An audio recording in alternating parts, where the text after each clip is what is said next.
ভূগোল অনার্সে ভর্তি হয়েছ কিন্তু বুঝতে পারছো না কোন বই কিনবে। আজকের এই ভিডিওতে ভূগোল অনার্সে কোন বই কিনবে সেই সম্পর্কে সম্পূর্ণ গাইড তোমাদেরকে করব। কাজে ভিডিওটা প্রথম থেকে শেষ পর্যন্ত পুরোটা দেখো। যদি ভালো লেগে থাকে ভিডিওটা লাইক শেয়ার কমেন্ট করো, সঙ্গে আমার যে অ্যাপ রয়েছে সেই অ্যাপটা ডাউনলোড করে নাও। তাহলে ভূগোল অনার্স শুরু করেছো, প্রথমত ডিপেন্ড করছে তোমার ইউনিভার্সিটিটা ভালো করে দেখো। পশ্চিমবঙ্গের বিভিন্ন ইউনিভার্সিটি রয়েছে এবং এই ইউনিভার্সিটিগুলো আমরা যদি দেখি সিলেবাস দুটো ভাগে ভাগ রয়েছে।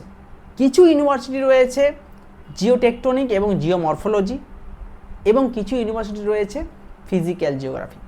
যেমন ক্যালকাটা ইউনিভার্সিটি রয়েছে ফিজিক্যাল জিওগ্রাফি, আর বর্ধমান এরকম টাইপের ইউনিভার্সিটিগুলো রয়েছে টেকটনিক মরফোলজি। তোমরা কমেন্ট করে জানাও যে তোমাদের কোন ইউনিভার্সিটিতে পড়াশোনা করছো।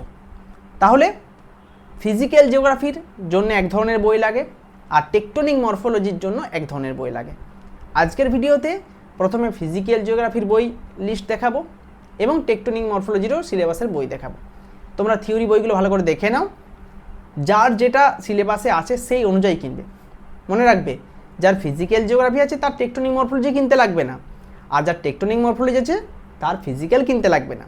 কাজেই একটুকু ভাবনা চিন্তা করবে, অযথা বিভ্রান্ত হবে না, এবং প্রথমে একটা বই কেনো, সিলেবাস দেখো। যখনই বই কিনতে যাবে সিলেবাসটা নিয়ে যাবে সঙ্গে, এবং মিলিয়ে দেখবে মিলছে কিনা। সবগুলো মিলবে না, হয়তো এমন হয় না কখনো যে কিছু কিছু অবশ্যই তো মিলবে, তো সেগুলো একটু মিলিয়ে দেখেই কিন্তু বই কেনার চেষ্টা করবে। আমি লিস্ট তোমাদেরকে দিয়ে দিচ্ছি, বাংলা ভার্সন, ইংলিশ ভার্সন, দুটো ভার্সনই বইয়ের লিস্ট তোমাদেরকে দিচ্ছি। ভালো করে ভিডিওটা প্রথম থেকে শেষ পর্যন্ত পুরোটা দেখে নাও। দেখো, এই বইগুলি হচ্ছে ফিজিক্যাল জিওগ্রাফি। যে সমস্ত ইউনিভার্সিটি ফিজিক্যাল জিওগ্রাফি রয়েছে তাদের জন্য এই বইগুলি। দেখো, এখানে বাংলা ভার্সন ওপরে 4টে বই দিয়ে দিয়েছি, যেগুলো বেশ ভালো বই, এবং ইংলিশ ভার্সনের 4টে বেস্ট বই তোমাদেরকে দিয়ে দিলাম। এই বইগুলোর মধ্যে তোমরা যে কোনো বই নিতে পারো, তবে প্রাকৃতিক ভূগোল মানে যেটা তোমাদের রয়েছে, যেমন Calcutta university, West Bengal state, এই সমস্ত ইউনিভার্সিটির জন্য কিন্তু বই দু একটা চ্যাপ্টার কিন্তু না থাকতেও পারে, এরকমও হতে পারে। অবশ্যই বই কেনার আগে সূচিপত্র যেটা থাকবে সেটা ভালো করে মিলিয়ে দেখে নেবে, তারপরই বই কিনবে, ঠিক আছে?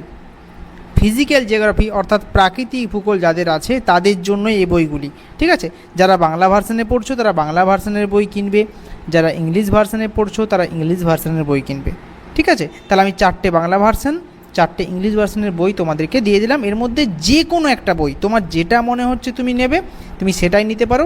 প্রত্যেকটা দাম কিন্তু আলাদা আলাদা হয়, তুমি তোমার দামে যেটা তোমার আসছে, তোমার বাজেট অনুযায়ী সেই বইটা নেবে। টেকটনিক মরফোলজি থেকে আমি তোমাকে বই দিয়েছি 4টে বাংলা ভার্সন, এখানে 4টে বাংলা ভার্সন এবং 4টে ইংলিশ ভার্সন। এর মধ্যেও তোমরা যে কোনো বই তোমরা নিতে পারো। তুমি যদি এখানে বুঝতে না পারছো লেখকের নাম, তাহলে ভিডিওটা একটু জুম করবে, ইউটিউবে জুম করার অপশান রয়েছে, জুম করলেই তুমি ইজিলি দেখতে পাবে। প্রথম বইটা যেমন কল্যাণী পাবলিশার্স, দ্বিতীয় বইটাও কিন্তু রয়েছে চন্দন সুরভি দাস, তৃতীয় বইটা হচ্ছে নবোদয় পাবলিকেশন, এবং লাস্টের যে বইটা রয়েছে পশ্চিমবঙ্গ রাজ্য পুস্তক একটা বই রয়েছে, সেটাও তোমরা নিতে পারো। আর ইংলিশ ভার্সনের বইগুলো তোমরা ফ্রন্ট পেজ স্ক্রিনশট নিয়ে নাও, দোকানে দেখালেই ইজিলি দোকানদার তোমাকে বলে দেবে যে এই বইটা কী দাম রয়েছে এবং তোমাকে দেখিয়ে দেবে। সেই জন্য মোটামুটি আমি প্রত্যেকটা বই 4টে করে দেখিয়ে দিলাম। যাদের টেকটনিক মরফোলজি রয়েছে যেমন বর্ধমান, বিদ্যাসাগর, তাদের জন্য এই বইগুলো থেকে যে কোনো একটি বই তোমরা নিয়ে নাও।